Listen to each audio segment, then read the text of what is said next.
in. Okay, so hello and welcome to today's Info2Go webinar. My name is Annie Gaines and I'm the Continuing Education Consultant here at the Idaho Commission for Libraries, located in partly cloudy Boise, Idaho.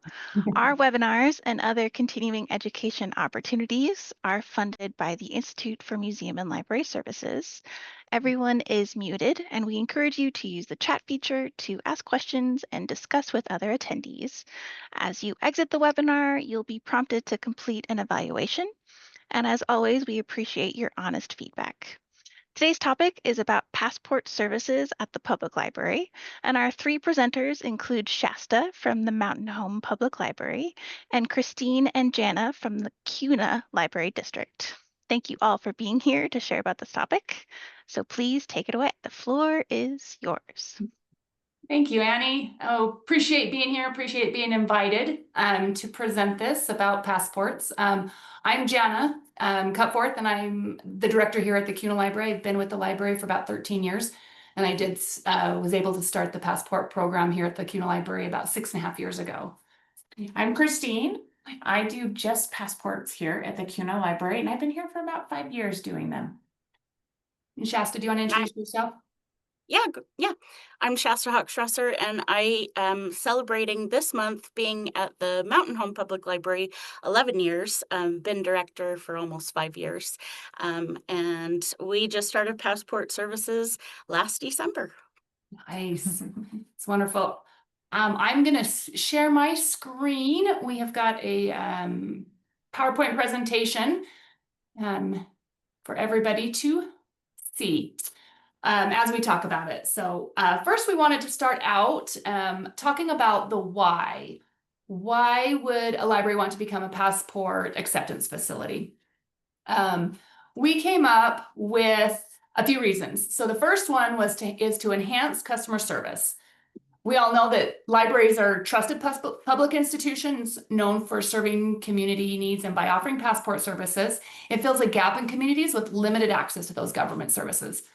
I don't know about where you are all from, but here in Kuna, we are more rural and have a bit of a commute to reach a lot of specialized services, whether that's in Boise, Meridian, or Nampa.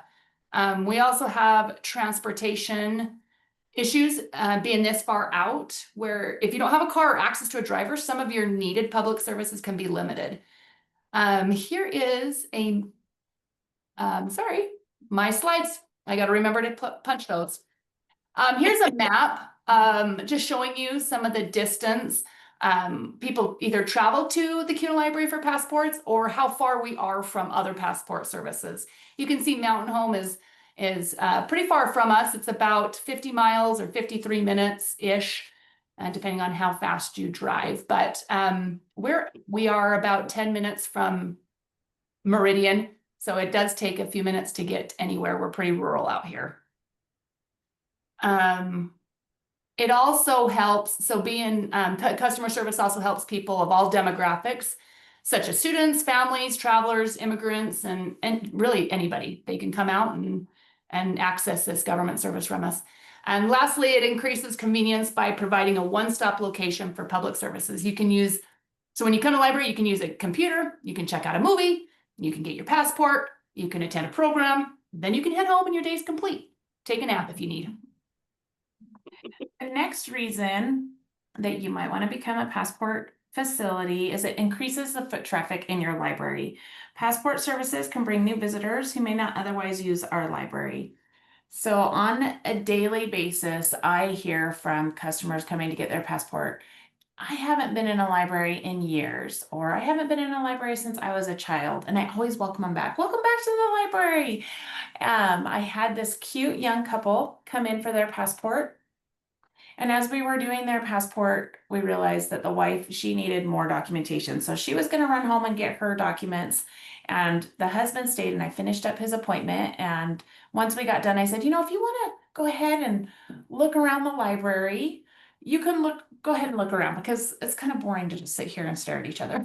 So he gets up and he goes and he looks around the library, and pretty soon he comes back with a DVD, and he's like, how much does it cost to check this out? And I said, oh, it's free. He's like, it's free. And I'm like, yeah. And he's like, okay. So then he starts walking around more. Pretty soon he comes back with a video game. How much does it cost to check this out? And I said, it's free. And pretty soon this was our game. And he went around the library and he came back with board games and he came back with outdoor games. And he was just amazed at all these things. And he kept, how much does it cost? And he said, it's free, it's free. And I finally said, as long as you have a library card, everything here is free.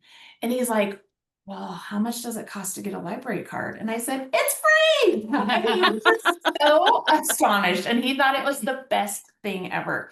So when his wife came back with her documentation and we were finishing up her appointment, the first thing out of his mouth was, we have got to get a library card. It's free and everything in here is free. And he started showing her around and all the different things that we had to offer. And it was seriously the funnest thing for me to watch this young couple rediscover the library and be so excited to be here. So having passport services really does increase the foot traffic. And also we focus a lot on our customer service because we realize if we can make people happy while they're here, they're going to send other people to us and they're going to come back. And often I hear that. I didn't know libraries did passports, but my friend told me I have to go to the Kuna library to do my passport. And it just keeps bringing more and more people back to the library to discover the awesomeness of a library and that it's not just books, which books are fantastic, but that there's so much more to libraries now.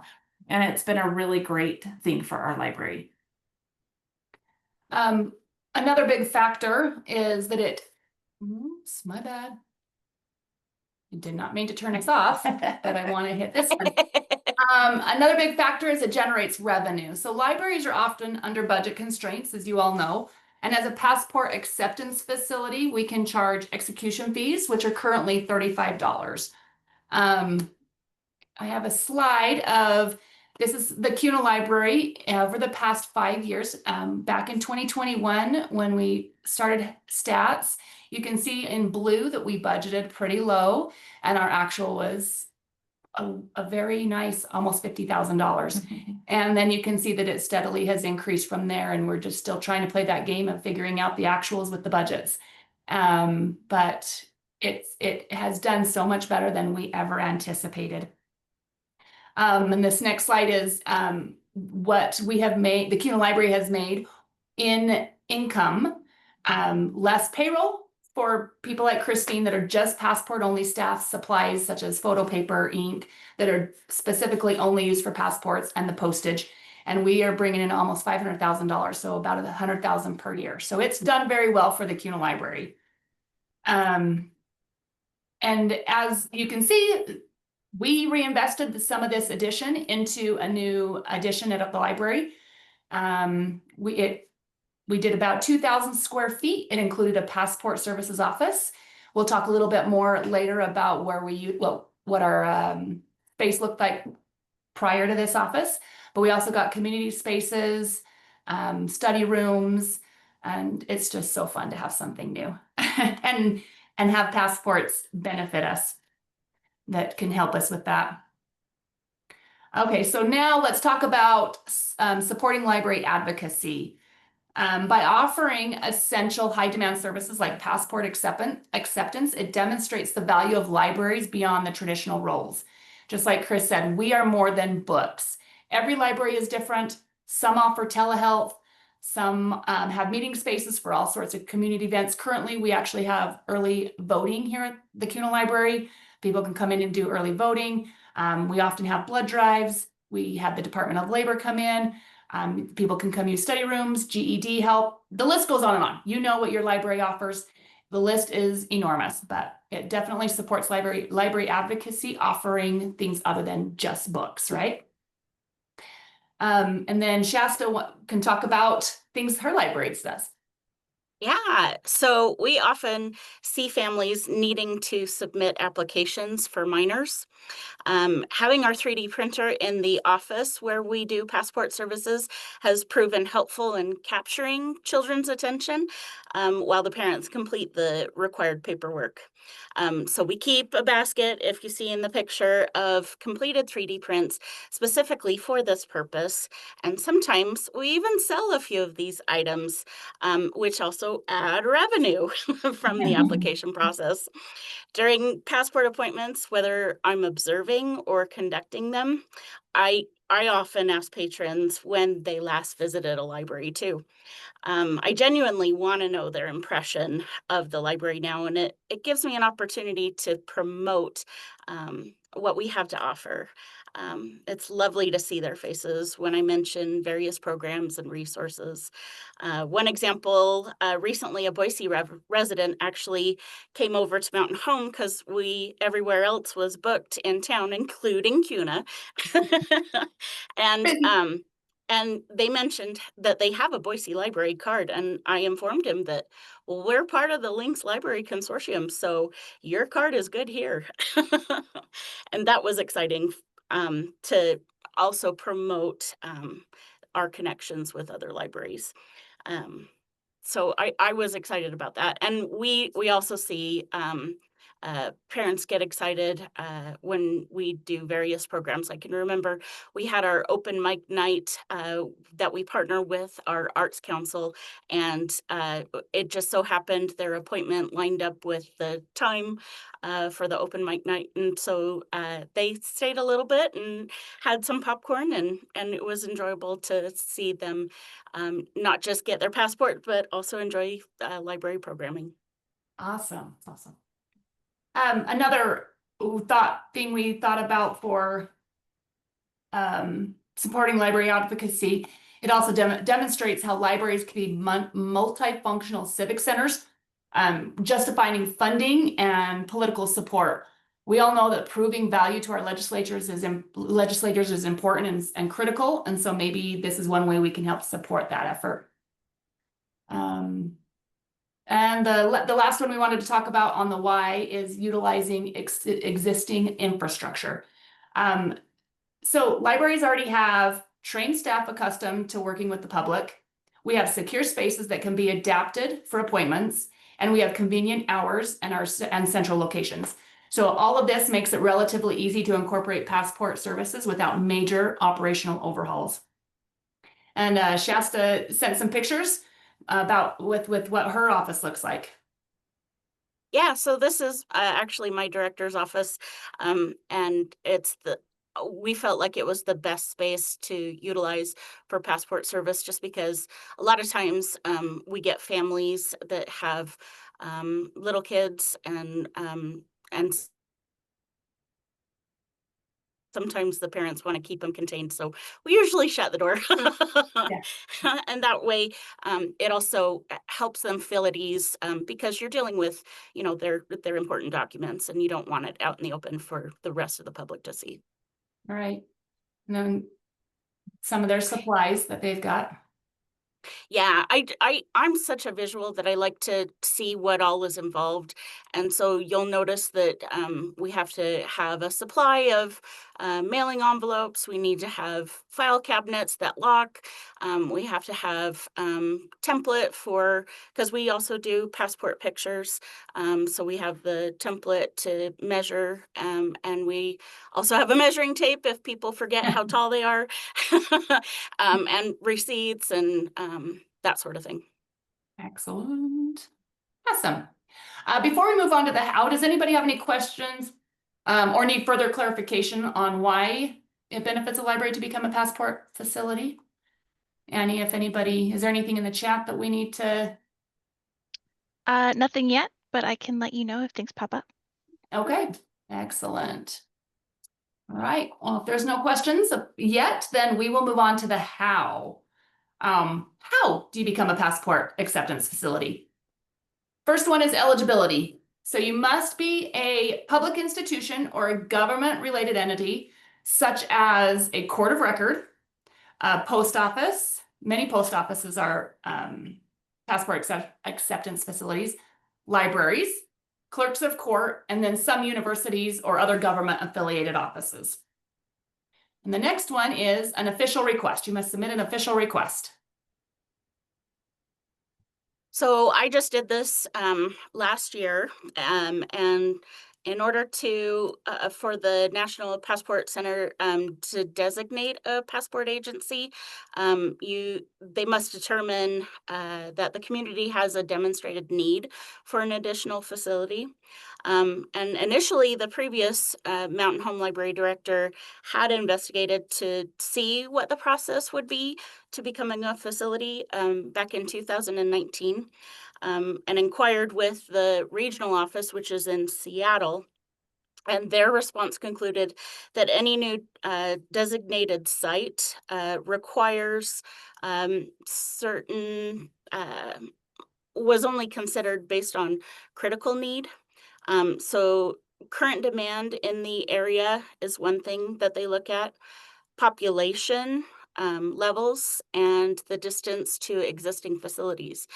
And our library is not even a mile away from the Elmore County office, which they actually just moved, but it's still really close. And they actually do passport service, as well as the Air Force Base, which is 10 miles away from our library. But they mainly focus on active duty personnel assigned to a foreign post. So it was concluded that the likelihood of our library becoming a facility was pretty small. A couple of years ago, Jana actually reached out and said, when I first became director, have you thought about becoming a passport agency? And I told her the history, and she said, you ought to try again. And so I did back in March 2023, but I didn't get a response. And so I assumed that it was not going to happen. And so later, Jana asked me, how's it going? And I said, well, I didn't get a response. And so she said, try again. So I did again back in June 2023. And this time I actually received a response in July. And they actually stated that they would love for our library to be a passport acceptance facility.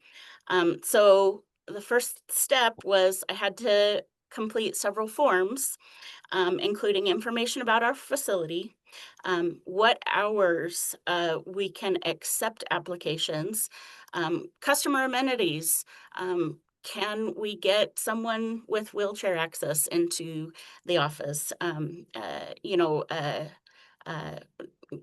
Accessibility requirements, agreement to passport facility standards, how many agents will be requiring training, and when their completed training dates were, as well as their certificates. We needed to send that. Along with the training process, I also had to consider supplies, just like you saw in the pictures, setting up the website with information about how to get a passport through our library. I also had to reach out with LibCal to create a reservation system for applications for appointments to be set up. So the training took a little bit of time to complete, but we were officially approved at the beginning of 2024. And after ensuring everything was in place, we began accepting applications in mid-December 2024. And along with that, accessibility, we had to make sure that the facility would be open to the general public, and it must be able to offer passport acceptance services during reasonable business hours. And so that was actually one of the factors, was because the Elmore County office only does Monday through Friday for passport, and we offer Saturday passport service. So that was in our favor. Awesome. The next point is a secure environment. The office must have a secure storage for sensitive documents like a locking filing cabinet or a safe, since applications and personal documents like birth certificates are handled. So just like you saw in Shasta's picture, she had some filing cabinets, lockable filing cabinets, and this allows the facility to follow federal regulations for the safeguarding of personal identifiable information. And we're required to keep that information for 2 years before we can shred it. Correct. Yep. Okay, next, how you'll have to train your personnel. So there are a couple requirements to become an acceptance agent. You must be a U.S. citizen or a U.S. national, at least 18 years old, and pass a background check. I often get the question, do you work for the passport agency or for the library? And I get to happily tell them I work for the library. And the benefits of having passports here at the library, I always try to plug that in to my appointments. So we began passport services here 6.5 years ago, and we had 6 cross-trained staff members. Those staff members were directors, managers, acquisitions, circulation clerks, and catalogers. As the demand increased, we found that we needed a passport only staff member. So that's me. Yay. It has been awesome to be able to just do passports here and for us to be that busy. Totally. And at our library, I chose to have all my staff trained, so 8 agents in total.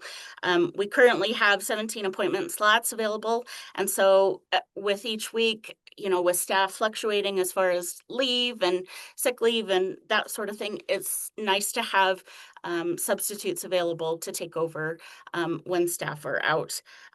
So we also remain flexible when assisting like walk-ins who have all the necessary documentation, provided we don't have a current appointment during that time. Right. Wonderful. So a way to get trained, the first step is you do an online training through the U.S. Department of State. Once you've completed their online training, you are officially a passport acceptance agent. However, you often don't want quite up to the task yet right away because there is a lot of information they throw at you and a lot of very detailed things, and you just really don't want to mess up anyone's travel plans, right? No. So familiarizing yourself with some materials that they offer to help really is critical. And they have a passport acceptance reference guide and travel.state.gov. So I used both of those things often when I first became an agent. I would hustle through and find answers to questions because certain families have different scenarios and there's different things you need to do for them.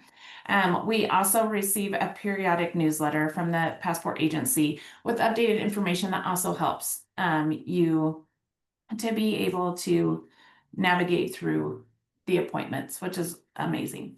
The next thing is job shadowing is awesome, and Shasta is going to talk about that.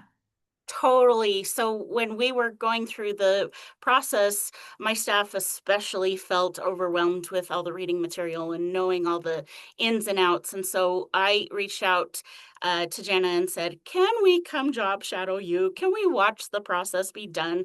Because this is a lot. And so we really benefited from their previous experience. I brought a couple of my staff members to their location and we observed a few passport appointments while we were respectful of the application privacy. So we didn't look at their information. It was incredibly helpful to watch the process, view their setup, and practice taking photos. Yeah, it's our pleasure to help. On the job training, we have found is just the best, right? To just do it. And when you have those questions, to either ask someone for help or look in those materials and to just keep doing it and doing it, as with any job, right? Practice makes perfect. Yeah, and we found that, truthfully, that it takes about a good 3 months till you really feel confident doing an appointment, that if anything comes up, you can handle it. So there's a little bit of learning curve, and it's just the doing it each day. And then we do have ongoing training. Each year we have to recertify with the U.S. Department of State. So we do our recertification, and then there could be additional training if there's new forms out or procedures, or during our audit if we needed some correction and so we need to go through that, or if a staff member asks for some continued training. So there's ongoing trainings that happen as well. And I'll just mention too that they tell you you're welcome to call the regional office if you have any questions, and sometimes I haven't been able to reach anyone. They've gotten a lot better, but when I've had questions, sometimes I've still reached out to Kuna Library. So reach out to your libraries. They know a lot. Yeah. Yes, thank you. Okay, I think that's it on the how. Are there any questions or further clarification on how to become a passport facility? We can also take questions at the end, so, but while we're talking about it now, thought we'd give an opportunity to ask any questions. We're going to assume the answer is no, unless Annie, you jump in. There you go. Okay, we'll move on. Okay. Oh, Oop, I see a there is question. one. Okay. Does Oh, the all right. application or training cost anything? Oh, so great. Nope. Nope, there's no training. It's all done online. It doesn't cost anything. It does not cost a penny. Mhm. So, like Shasta said earlier, the only cost incurred would be getting your office set up, getting the supplies. We had to buy a stamp that to stamp all the documents, specifically for passports. Making sure we had a secure location for everything, but Yeah, hopefully you might already have that. we already had that. We didn't have to purchase that. I don't know about you, Shasta, but it didn't Yeah, really cost too so much. yeah, the biggest was probably the photo equipment, especially because, even though my office has windows, it wasn't enough light for the pictures, especially for their standards. So if you notice in the pictures, I had bought a couple of camera lights, and that helped immensely. Mhm. And the photos is not a mandatory thing. That is definitely that upped the customer service aspect of it. So, and made our jobs easier by not having to send them back to whatever store they came from that cut their head off, or, gave them a cheesy smile or had them wear their glasses. So it was easier to make sure it was done right and we were accountable. Thank you for that question. Okay, last we just want to talk about some obstacles or some challenges that we have encountered or worked through with becoming a passport acceptance facility. Or we're still working through. So that is true. The first one is space requirements. So you just need to have some space. Shasta's talked about it, where you can have a little bit of privacy. So for the first 5 years, before we built on our addition and got our own office, we had our desk and we had it back in a corner, and we made sure we kept everything locked up and we met all the standards. But it wasn't quite as private as we would like. However, I have noticed since we've moved into the office, which offers more privacy, which is fantastic, I don't get the comments. I used to get the comments because they had to walk through the aisle that had the games, the board games and the outdoor games and cake pans. And they would look around and they'd be like, what? A library offers these things? And so I constantly, almost every appointment, got that startled, surprised, excited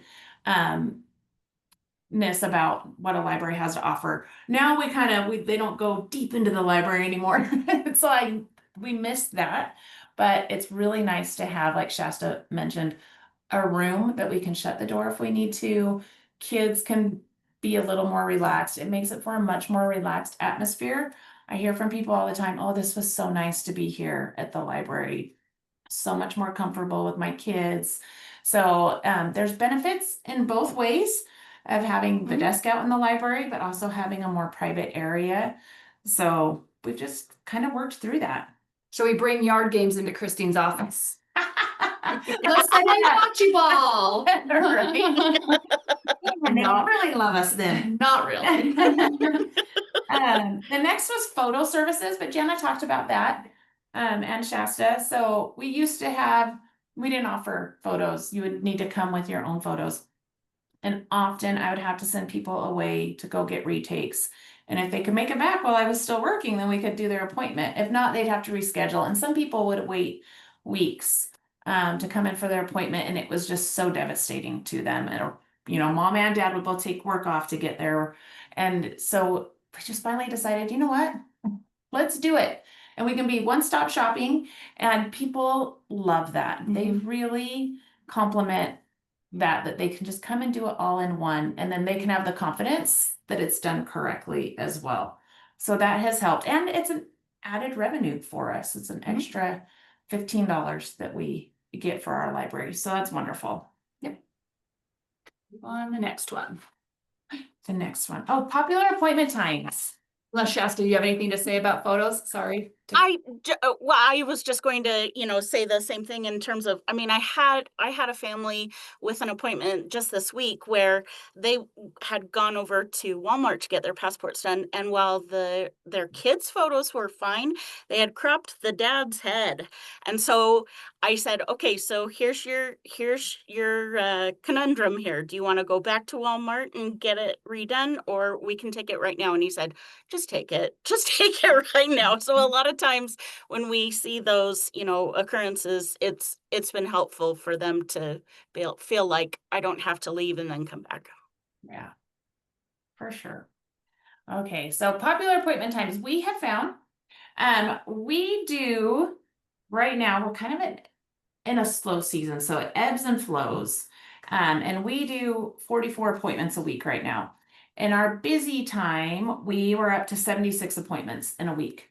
And we found that the appointments that would get scheduled consistently, the quickest were Saturdays and later afternoons and evenings. The problem for us is it's really hard to staff those times to keep a passport agent who wants to work evenings and Saturdays. And so Because they have to be 18, they can't be a high school student. Right. That is typical your evening crew. So that's been an obstacle that we've been working through. And we're still, just trying to find the right person who can fit that slot for us and it be right for them as well. And then the next thing we found was our appointment scheduling system. When we first started doing appointments, we would email people. So they would email us a request and we would schedule over email. And as our demand kept increasing and increasing, I do remember Gianna going, we've got to hire for this. This is why we're hiring you, because I can no longer answer all these emails and schedule everyone. Instead of doing the director jobs, I was just doing passport scheduling. Right. So I'm like, okay, I have this. And it kept just getting more and more the demand. And so finally I told Jana, I'm like, I don't have time to do appointments because I'm just scheduling people. So what do we do? And we found a scheduling system online called LibCal. And Shasta uses it as well. She does. And we also use it to schedule the other rooms in our library. So it's been it has just been the best thing for me ever to be able to just focus on appointments because I don't have to schedule them. And it also has been great for our customers because they can see all the available times. They can pick what works best for them. And so that was something we really had to work through, and we're in this great place with it. Absolutely love it. Yeah, and I'll just add, practice doing LibCal appointments with just your staff first, because we had a little hiccup when we opened up the appointments. I double booked us, so so it was a learning curve of, oh, you have an appointment? Wait, you have an appointment? Oh no! So practice ahead of time. That's awesome. People are very friendly and very understanding, as long as I have a smile on my face, most likely they will have a smile on their face as well. So they give us grace. That is true. Another, it's not an obstacle, but it's just something that we deal with, is we do have periodic audits from the passport agency. So I did forget that one. My apologies. Jumping forward. I was. Staff training and turnover. So to ensure compliance and effectiveness, staff must be trained, tested, and certified. High turnover means ongoing training costs and time. We have, like we mentioned, we've seen that trying to keep that evening shift filled. We train someone, we get them good and trained, they've been here about 6 months, and then they have a different opportunity, or they realize that schedule doesn't work good for them. And so then we start over, and it does, that's a little of a challenge, but that's just, I guess, for everyone's. As most of you know, it's hard to train somebody and then have them leave the library in whatever job they're in. It's hard for them to leave right after you got done training them. So it's very frustrating.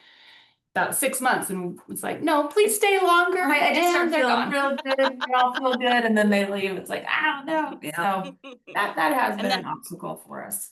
Go ahead, Shasta. And then with our library, it was worth mentioning that while my staff completed the training, there was a shared hesitancy about the responsibility of handling government forms and having their names attached to them. The training included various detailed scenarios that challenged their confidence, and there were concerns about dealing with potentially frustrated or impatient applicants. However, as we slowly opened our facility, we were pleasantly surprised to find that most applicants were not only pleasant, but also expressed sincere gratitude for having local access to these services. Because if you look on the travel.state.gov and to find local appointments, you'll find a lot are booked in advance. And so you really have to plan ahead to make sure that you can get your passport in time. Otherwise, if you wait too short of a time to where you're traveling and you don't have a current passport, you actually have to go to the closest regional passport facility in Seattle to get it done. So it's very important that you get it done ahead of time. And so it was helpful to for me to have staff buddy up in the beginning so that they could check each other's work and make sure that they didn't miss anything. And during COVID, we were out about 3 to 4 months it took to get your passport. Now it's only the cheapest route's about 2 months, and the less expensive route is less than a month. So now it's not as lengthy, but during hard times, it definitely, I think it was 15 to 18 weeks it took to get your passport. So Wow. long time. Okay, let's go back to audits now, friends. Hit it. Apparently, I really want to talk about this one.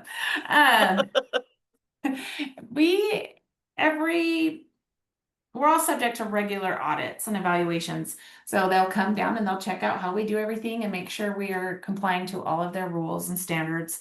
And we're required to maintain accurate and up-to-date records of training, certification, and operational procedures. So it's not really an obstacle, it's just something we have to do, and nobody likes to be audited though. That's truth.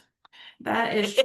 So, but that's one of our, so we've got to put that in an obstacle because no one loves that. Nobody wants to do that. But they are very kind. Oh, the last one we're gonna let Shasta talk about. So it was something to note that not every office that applies will be approved, just like I said earlier. So you'll want to, just check as far as the requirements, like we said before, in terms of, your population. You want to look at the current demand in the area, which Jana was helpful in expressing that we're seeing a lot of people from Mountain Home come all the way over here just to get their passport because they couldn't get an appointment as soon as they'd like. So look at that. But just know that even if you feel like it's probably not a possibility because we're really close to another facility, still check. You never know. And I know that Jana recently talked to the regional office and they said, really, we're not taking any more facilities right now, but you might still look into the process just to familiarize yourself so that maybe when the time comes, especially with our experience of being of patrons feeling more comfortable in a library setting, it might become more of a common practice for libraries to be the hub for passports. Yeah, great. And you can see on this map of Idaho, there are a lot of passport acceptance facilities, 64 in total, and only 2, and it's us, Mountain Home and Kuna Library, that are allowed to be that at this time. So, but there's a lot more room on this map for pink. Yeah, there is. And I did love how Shasta mentioned they were denied first, but they tried again. And so the answer can change. Maybe your population has changed enough that your answer would be yes. It has been an absolutely wonderful thing for the Kuna Library. Absolutely. To have passport services here. Um, And I, as the director, it's not even about the revenue. That is a bonus. It's more about the customer service. It's always being a library director, being in the library. Your first goal is, how can we serve our public? How can we serve our community?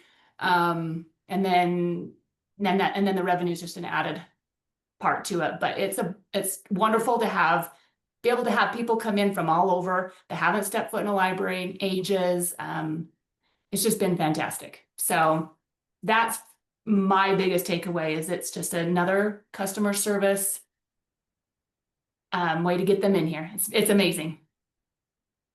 I'll just echo Jana. It's great advocacy for the library to help people remember the importance of libraries in general, and not just for passports, but for various needs, and for people to remember that they are important. They are still valuable. Yeah. Yes.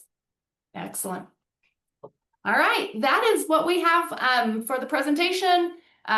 We're willing to take any comments or questions you have, comments, more clarification, anything from anybody. Yeah, well, folks are typing up their questions in the chat. I know that can take a couple minutes. I have one for you. Please. So you mentioned that this time of year is a little bit slower. Like, what is the peak time of year for passports? This is such a good question, Annie. Well done.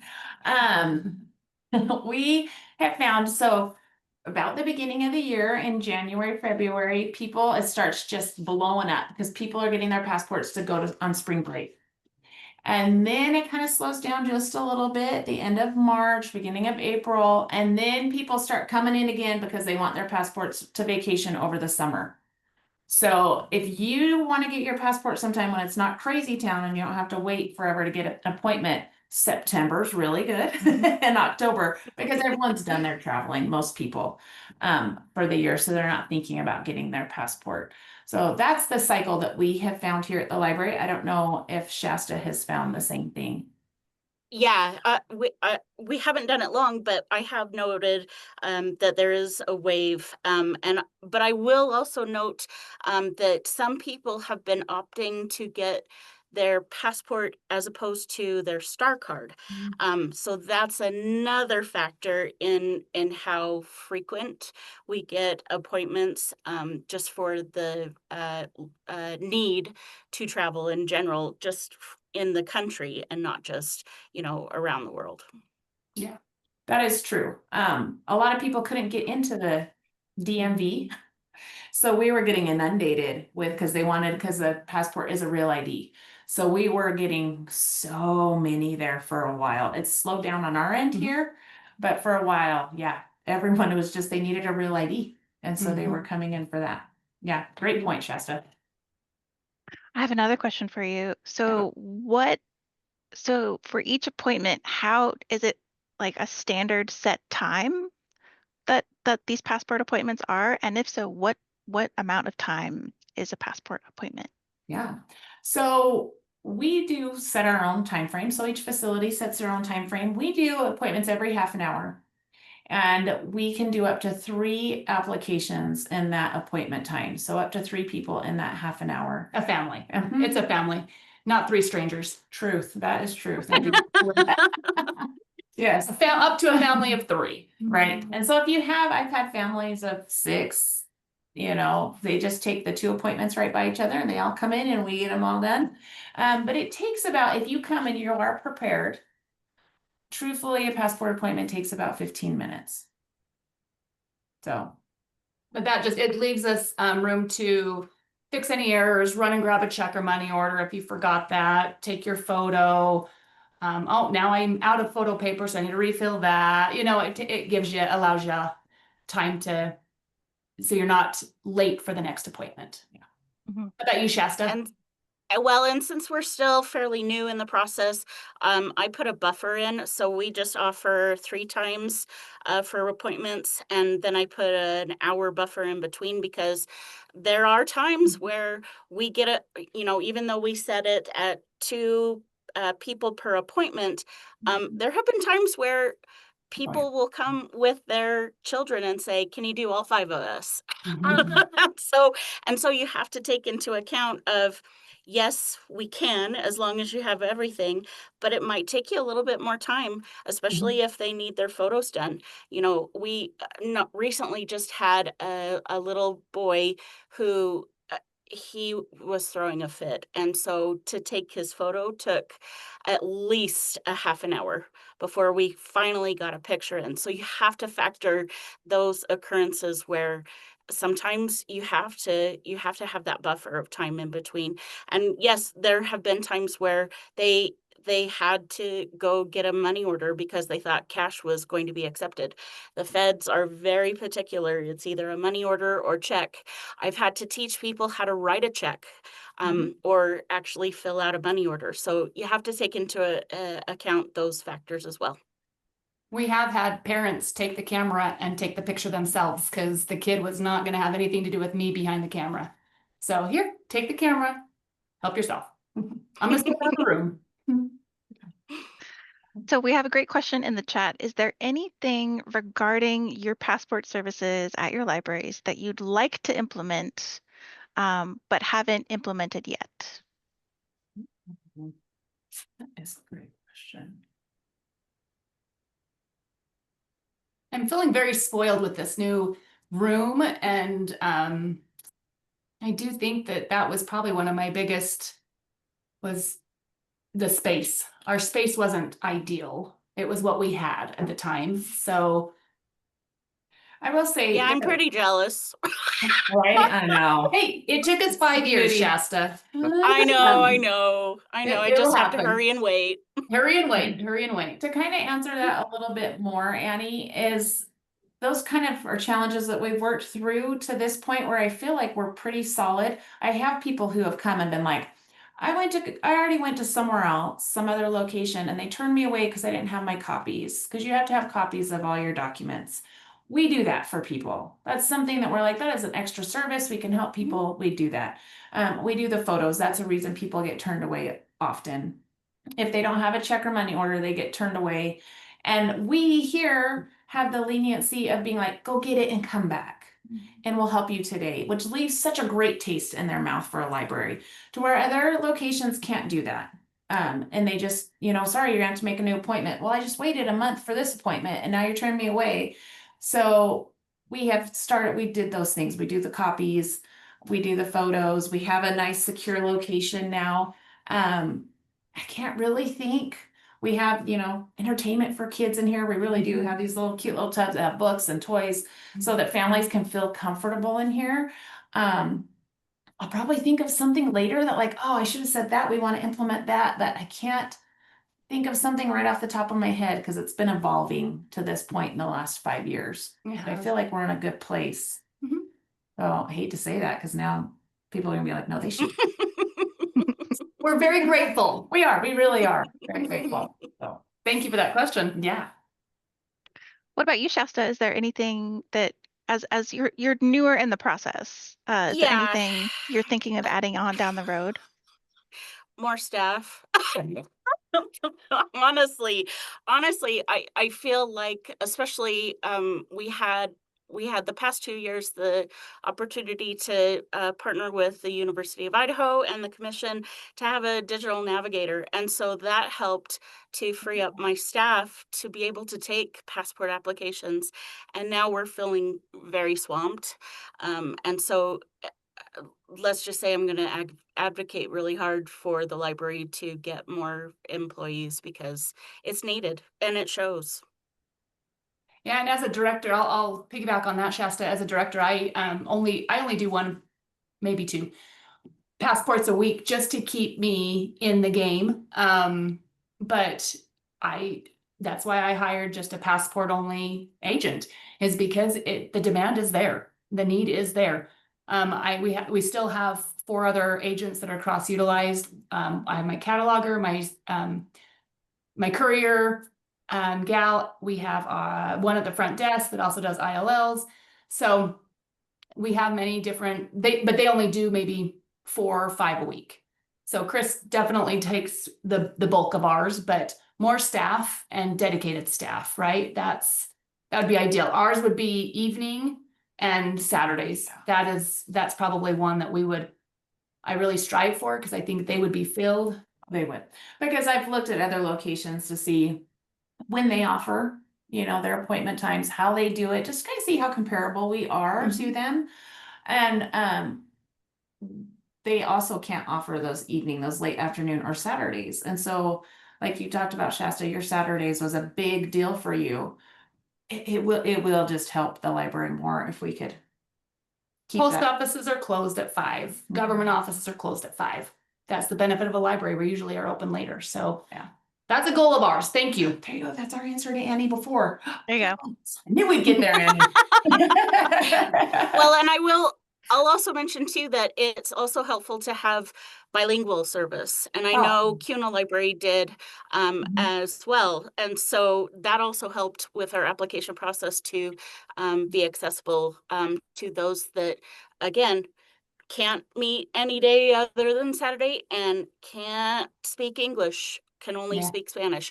I will say that something that I would like the travel.state.gov to be better about is bilingual. It's been a real factor in helping patrons complete the process. I agree.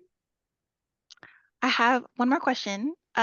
What type of security is required and to maintain the privacy of these records and the process? Great. I'll answer it. So the security is a locked filing cabinet, a locked door. And if say a patron needs to leave and go get a check or money order, we always send all our documents with them. We don't hold on to any documents. We don't finalize any documents until we have 100% of the requested information at the appointment, when we can give them the oath and they can sign and we can sign. If in between, say we have applications that are completed, we have them in our locked cabinet. We take them to the post office every single day, so nothing's ever overnight. The documents that we have to keep, like Shasta said, for 2 years, they're in a locked cabinet because they do have names and phone numbers on it.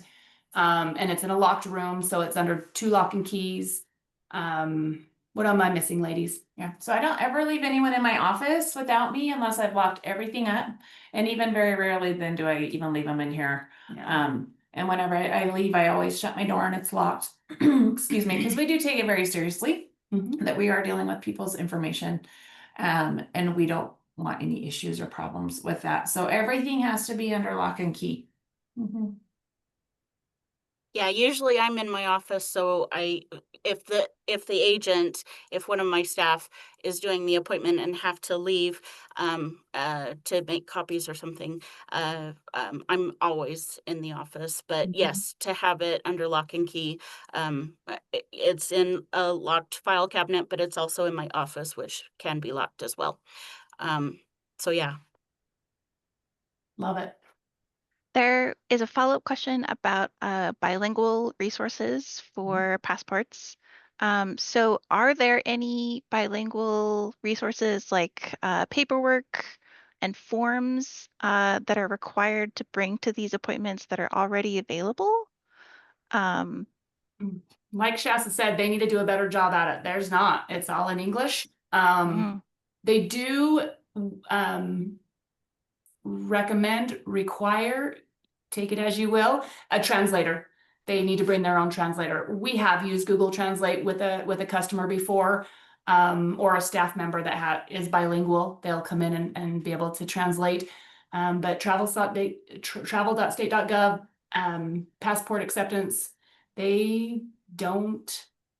And I recently just reached out to the regional office and said, hey, it's really great that your website has bilingual links, but when I click on the form, it's all in English. So that's not helpful for someone who initially feels like, oh, great, I'm going to get this form.